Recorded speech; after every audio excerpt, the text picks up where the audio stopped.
আমরা?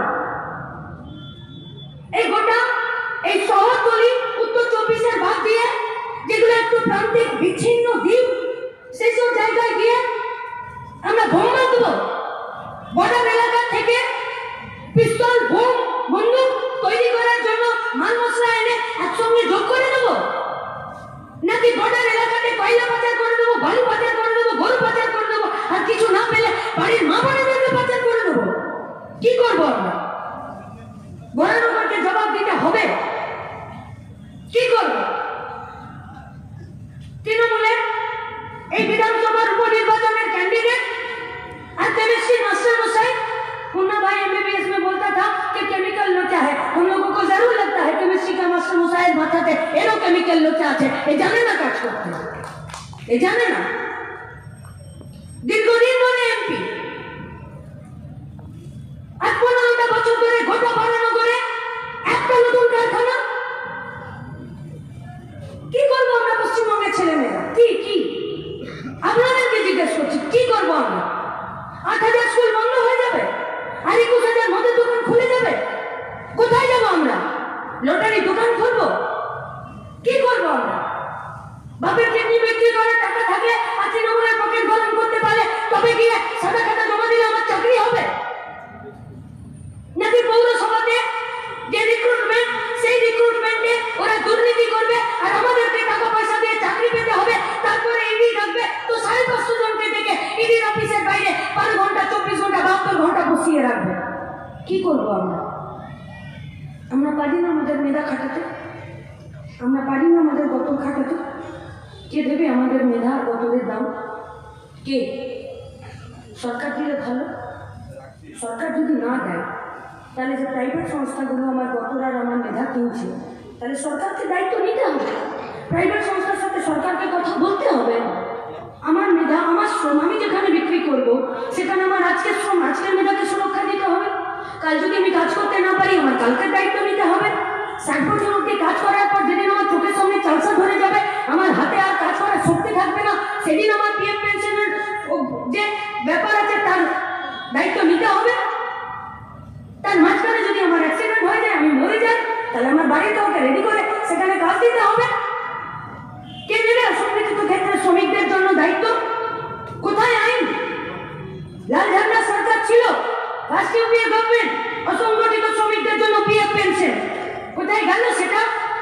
যান বরানগর পৌরসভা একবার গিয়ে খোঁজ করুন। 25 টাকা, 31 টাকা যে অসংগঠিত শ্রমিকরা, নির্মাণ শ্রমিকরা প্রতিদিন জমা করতো, আর যারা ওই টাকাগুলো জমা নিত, আজকে তারা কোন টেবিলে বসে?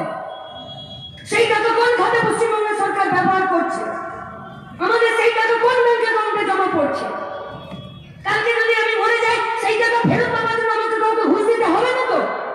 আচ্ছা ছেড়ে দিন, আমার ওই 25 টাকা, 31 টাকা যে ছেলেটা বা যে মেয়েটা পৌরসভাতে কন্ট্রাকচুয়াল স্টাফে 5,000, 7,000 টাকাতে বেতন নিয়ে আজকে সেই টাকাটা জমা হচ্ছে, তার বেতনটা হচ্ছে তো? নাকি তাকেও তোমরা দুর্নীতি করে চাকরি দিয়ে তাকেও একদিন বাড়িতে দৌড় করাচ্ছ? এখন প্রতিদিন অসংগঠিত শ্রমিক, বেকার ছেলেমেয়েরা যারা নিজেদের রক্ত ঘামের দাম পাচ্ছে না, বাধ্য হচ্ছে বেঁচে দিতে, তাদের 8 ঘন্টার কাজকে 12 ঘন্টা, তাদের কোনো ক্রাইটেরিয়া অফ রিক্রুটমেন্ট নেই, তাদের শ্রমের কোনো দাম নেই, সুপ্রিম কোর্ট নির্ধারিত মজুরি নেই, চুরি করতে হবে। চুরি না করলে এই সরকারে আমার চাকরি টিকিয়ে রাখা মুশকিল। যদি চুরি করতে না পারো, মাথা নামিয়ে থাকো, আর মাথা নামিয়ে যদি না থাকতে পারো, এ পাড়ায় তোমার জায়গা হবে না, তুমি চলে যাও, তোমার চাকরি হবে না। কিন্তু আমরা বলছি আইন কোথায়? কানুন কাহা? আমার কাজকে, আমার গতরকে, আমার মেধাকে সুরক্ষিত করার জন্য আইন কোথায়? ছিল তো পার্লামেন্টে আইন, সে আইনগুলো কোথায় গেল? লাস্ট 10 বছরের মোদীর গভর্নমেন্টে প্রতিটা দিন অসংগঠিত ক্ষেত্রে যে কোনো শ্রমিকের তার কাজ, তার মেধা, তার গায়ে গতরে খাটার শ্রমকে খোলা বাজারে নিলাম করে দিয়েছে।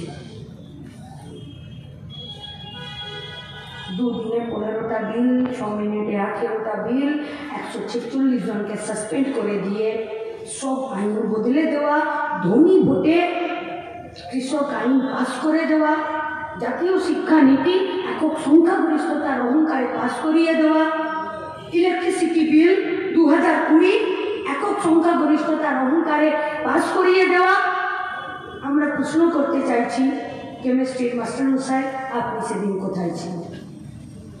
সেদিনকে পার্লামেন্টে আমার গতরকে, আমার মেধাকে, আমার পরিশ্রমকে নিলাম করার জন্য একটার পর একটা বিল পাস হচ্ছিল, আর বিলগুলো যখন আইনে পরিণত হচ্ছিল তখন মমতা ব্যানার্জি সেনাট হয়ে হাত পেতে নারদার ঘুষ নেবার পরেও যখন আপনাকে পার্লামেন্টে এই দমদম লোকসভা পাঠালো, আপনি কোথায় ছিলেন? বলছেন আমি তখন পেচ্ছাপ পেয়ে গেছি, বাথরুমে চলে গেছিলাম।